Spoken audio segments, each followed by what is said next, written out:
So I'm here with composer Ted Hearne, and we're gonna eat some kettle corn and talk about music. Delicious, delicious kettle corn. So first, I want to ask you, Ted, can you tell me about your relationship to kettle corn? To kettle corn? Yeah. I don't know too much about it. I have a very high standard because of Garrett's in Chicago. Oh yeah. Mm-hmm.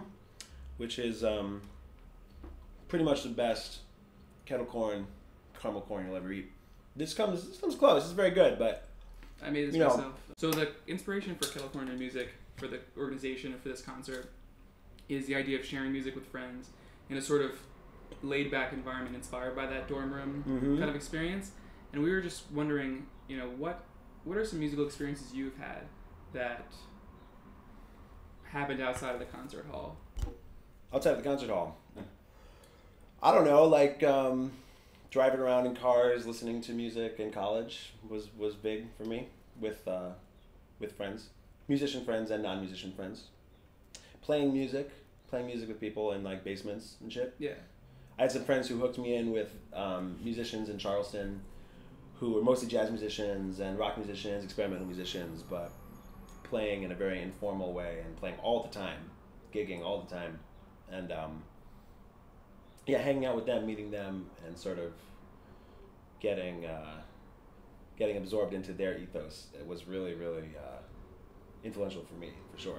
Because music comes out of friendship and informality. Totally. Yeah, and immediacy.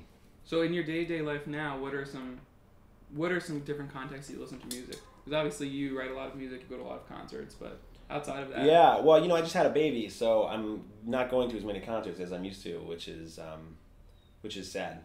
But yeah, it also has allowed me to really, start listening in different settings, and also to play music for the kid. I mean, that's really cool.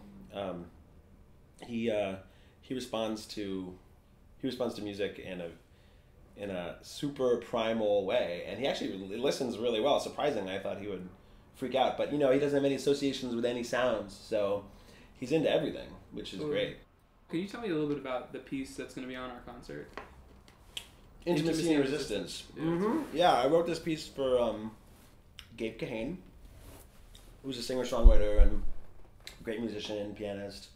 So, but it's a really short song. It's 4 minutes, and I try to also, in all my music and in this music too, there's also a dialogue between genres, and so this is supposed to sound like I hate to use the word torch song, but just like sort of a cabaret-y kind of song because it was written for Gabe, who sings and plays at the same time, and it's supposed to, it has an intimate vibe, and it should sound simple in a way, but then the way that it's notated adds a lot of complexities into it, hidden complexities. So I think it's a very tricky piece in the way because it has to sound easy, but rhythmically it's really not easy at all.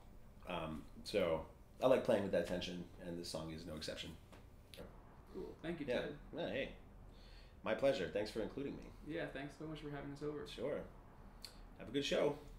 Cool. Yeah. Cool. This is delicious, actually. Thank you. Thank you very much.